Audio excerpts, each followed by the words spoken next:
Saya tahu namanya siapa? Oke, nama saya Ayesa Akilatul Zahra.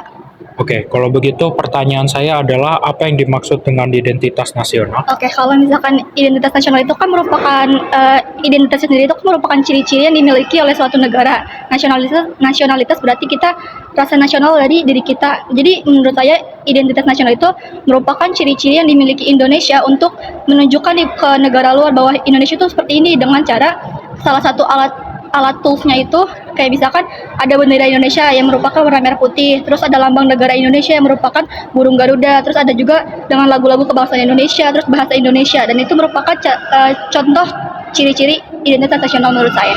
Oke, mungkin itu saja. Terima kasih. Terima kasih. Dengan Bapak siapa? Saya Erwin pribadi Jabatannya? di lingkungan sebagai pengurus RT 03 RW 9 Pondok Cina BJ Depok. Ya, Pak. Saya ingin bertanya Pak, mengapa bangsa Indonesia memerlukan integrasi? Wah, jelas integrasi. Integrasi ini kan suatu hal untuk menyatukan ya. Untuk menyatukan kalau tadi bicaranya Indonesia ya. Menyatukan Indonesia karena Indonesia itu kan terdiri berbagai macam suku, bangsa, agama. Kalau dibilang itu sara ya, suku, agama, ras, antar golongan. Ya, itu harus diintegrasi. Kalau itu nggak diintegrasi, bagaimana tujuan negara ini bisa tercapai? Seperti itu Pak. Oh iya. Jadi di sini ada juga Pak, apa yang Bapak pahami tentang makna integrasi nasional? Oh iya, integrasi tadi saya bilang. Jadi menyatukan suatu unsur ke dalam sesuatu yang itu nanti akan menyatukan, disatukan. Kalau bicara tadi integrasi nasional ya secara nasional tadi dari yang tadi saya bilang ras sara, suku disatukan. Di Indonesia itu beribu-ribu mungkin ya suku di Indonesia itu ya. Kita satukan di dalam wadah yang namanya Indonesia. Nah itu dengan berbagai macam suku itu ada berbagai macam bahasa kan. Nah itu yang salah satunya terintegrasi dengan salah satunya itu bahasa Indonesia. Seperti itu contohnya. Jadi seberapa penting integrasi dalam kehidupan berbangsa yang terdiri dari banyak suku, agama, dan budaya Pak? Wah, penting banget itu ya, sangat penting sekali. Integrasi itu apabila tidak terintegrasi maka tujuan dari bangsa Indonesia ini tidak akan tercapai karena salah satunya itu penyeragaman yang tadi saya bilang tadi ya, bahasa Indonesia, bahasa persatuan. Itu salah satu contohnya aja. Nanti dalam integrasi itu ada konsensus yang akan dilakukan seperti itu Pak. Dalam tugas Bapak, adakah tantangan dalam menjaga integrasi antar kelompok atau komunitas Pak? Wah, ya itu kembali lagi ya di dalam lingkungan itu ini adalah lingkungan terkecil ya di dalam pemerintahan lah. Oke, kita bicara RT ya, rukun tetangga. Karena apa? Pasti di dalam rukun tetangga itu ada bermacam-macam ya tadi saya bilang tadi ada ya suku, agama, ras dan antar golongan ya. Nah itu bagaimana kita menyatukan mereka biar tidak terjadi konflik dalam hal ini adalah lingkungan saya. Seperti itu. Jadi apa saja manfaat integrasi nasional bagi pembangunan dan kedamaian di Indonesia Pak? Manfaat lagi ya. Jadi ya itu tadi integrasi itu apabila emang terwujud bisa terbentuk dalam satu unsur tadi masuk dalam satu kesatuan ya otomatis yang saya bilang tadi apabila integrasi terjadi ya tujuan dari apa yang dimaksud oleh negara itu bisa tercapai gitu Pak. Dan bagaimana cara-cara praktis untuk menjaga integrasi dari lingkungan kerja, sekolah, dan pemerintah?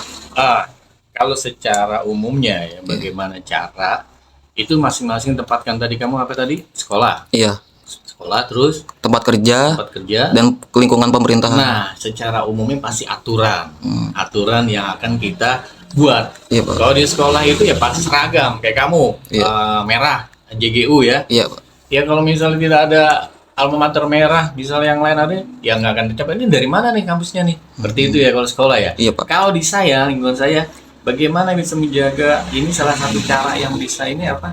Komunikasi. Komunikasi ya yang harus kita terapkan di sini adalah misalnya adanya paguyuban arisan seperti itu ya. Jadi apakah Bapak punya pengalaman pribadi atau melihat contoh nyata keberhasilan integrasi nasional? Secara nasional ada. Kalau kita lihat, mungkin kamu udah lahir apa belum nggak tahu ya. Di Aceh, contohnya di Oh, Aceh, di Aceh. integrasi nasional itu di Aceh berhasil ya. Iya. Dengan dia kembali ke pangkuan, bisa dibilang ada beberapa ketidaksesuaian lah atau ketidakpuasan.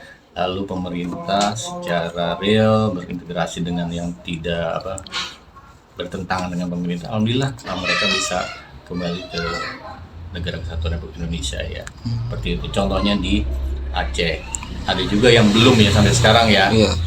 Mungkin tadi kalau yang berhasil ya, kalau yang belum berhasil ada juga di Papua nih, sampai sekarang masih terjadi. Timur sekarang sudah bisa. Nah itu mungkin nanti dievaluasi juga ya, mungkin ya itu pemerintah ya tentunya. Seperti itu Pak. Jadi begitu saja Pak untuk wawancara hari ini. Siap. Ya, Aldi. terima kasih Pak ya. Siap. Makasih sama-sama. Kalau begitu boleh tahu dengan Ibu siapa? Saya Ibu Ernawati, Ibu, Sekretaris Badan Kesatuan Bangsa dan Politik.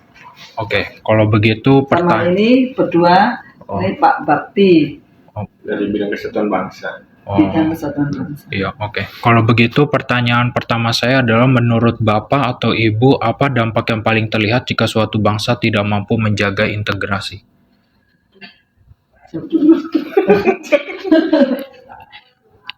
Dampaknya ya, kalau integrasi itu kan ini ya, penggabungan unsur-unsur yang berbeda menjadi satu kesatuan yang utuh dan harmoni. Kalau tidak bisa menjaga, pasti akan pecah.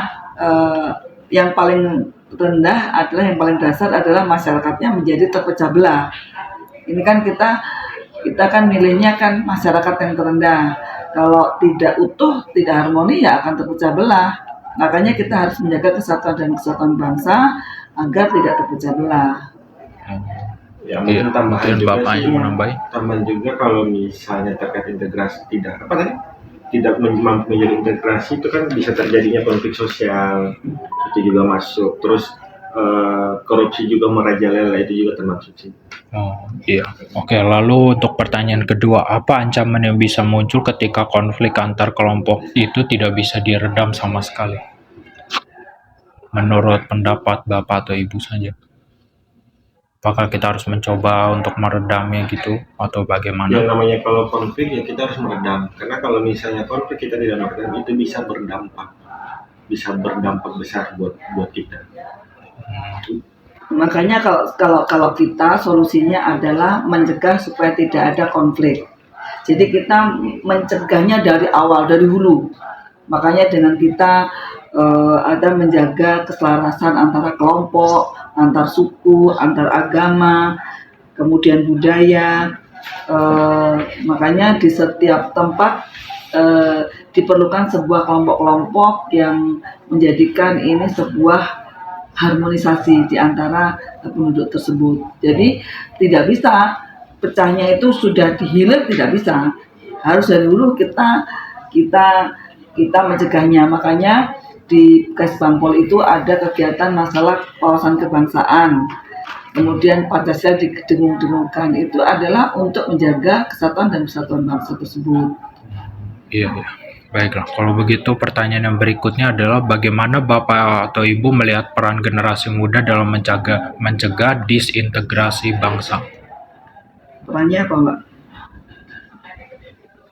Ya diharapkan perannya mencegah disintegrasi bangsa ya. Ya pemuda harus memang harusnya dari awal ya, dari SD, dari kecil itu harus dididik untuk mencintai bangsanya sendiri. Kita tahu bahwa kita itu agamanya aja berbeda, ada 6, sukunya ada sekitar berapa? 300-an lebih, pulaunya ada 1000 pulau lebih. Nanti coba di Google ya. Itu berbanyak pulau, banyak suku, banyak agama, banyak budayanya, sehingga untungnya the founding father kita atau sebelumnya itu menyatukannya dengan satu bahasa Indonesia. Kalau kita tidak ada satu bahasa itu, tidak bisa, pasti akan miskomunikasi, itu pasti akan terjadi. Makanya diharapkan pemuda-pemuda ini eh, mencegahnya dengan kita ada budaya, ya kan? Budaya itu kan menyatukan apa? Perbedaan budaya. Perbedaan budaya itu menyatukan agar kita bisa bersatu. Contohnya saya suku Jawa, ini suku Ambon, tapi bisa berkomunikasi dengan baik. Kan ada suku apa kamu? Jawa. Suku apa? Jawa sih. Ada suku apa? Suku Batak, Suku Sunda, suku Sunda, banyak suku Bali, suku Betawi, kemudian suku Sasak, suku Papua, hidup berdampingan harmonis. Di Depok ini banyak sekali suku-suku yang ada di sini. Nyatanya tidak pernah ada konflik di Depok, ya kan? Iya, benar ya. Coba pernah nggak kamu orang mana? Saya orang Depok juga sih. Depok. Orang Depok sih. Lahir di Depok. Iya. Kelahiran Dan saya juga orang Batak dia, tapi lahir di Depok. Sejak lahirnya tahun berapa? Kamu paling sekitar 2006. 2006. Pernah nggak ada konflik di sini? Enggak sih, Tidak ada. Aman kan? Iya, Beda aman. dengan kalau momennya di daerah lain yang mungkin tawuran apa-apa. Di sini nggak ada, sama sekali benda itu tidak ada. Karena itu mencegahnya saling berkomunikasi, bertetangga baik, saling menghargai, itu mencegah generasi muda. Contohnya kita gerakkan hari Jumat itu bersih-bersih kampung, itu menjaga kerukunan umat sekitarnya. Kemudian ada diskamling, itu juga menjaga kerukunan tersebut. Yang penting tidak boleh ada disintegrasi bangsa. Iya. Oke. Kalau begitu satu pertanyaan terakhir ya Bu. Iya. Jika Indonesia tidak terintegrasi, menurut Bapak atau Ibu apa dampaknya terhadap pembangunan, ekonomi, dan persatuan dalam Indonesia? Jika Indonesia Tidak terintegrasi, menurut Bapak atau Ibu apa dampaknya terhadap pembangunan, ekonomi, dan persatuan di Indonesia? kalau tidak terintegrasi ya Bisa terjadinya konflik di mana-mana. iya terpecah-pecah. Terpecah-pecah. Kan kalau ekonomi itu menjadi tadi kan definisi integrasi itu kan proses penyatuan ya, Iya. penyatuan penggabungan berbeda menjadi satu kesatuan. Nah kalau tidak ada hal itu ya akan pecah-pecah, dan untungnya contoh yang jelas itu adalah umpamanya ini nih HP ini, kemudian informasi yang hoax itu kan sangat mencederai, sangat merugikan satu mempengaruhi Indonesia, media bisa sosial. merugikan. Makanya anak-anak muda hoax itu harus diimbangi dengan yang positif, harus membaca juga yang harus ada imbangan-imbangannya. Tidak boleh semua bahwa yang informasi dari media itu benar, belum tentu benar. Iya. Yang ketimbangan ekonomi sekarang pemerintah 5 tahun kemarin sekarang contohnya jalan tol. Begitu ada jalan tol sampai ke Surabaya, ada multiplier effect. Yang dulunya desa-desa tidak terhubung menjadi terhubung. Kemudian proses-proses pembangunan pendirian perusahaan besar tidak menyatu, hanya ada di Jakarta saja. Pembangunan itu kan berdampak ini di Klaten, di Subang, di Sumedang karena ada jalan tol. Inilah pemerintah itu jadi berhidup itu nggak perlu Jakarta, di Jawa aja bisa, sampai ke Sumatera juga ada tol. Jadi kemudahan-kemudahan ini menyebabkan ekonomi menjadi tidak timpang. Kalau ekonomi tidak timpang, dia akan bersatu dan tidak ada ketimbangan si miskin dan si kaya. Itu dampak ekonominya. Menurut saya sih gitu. Iya.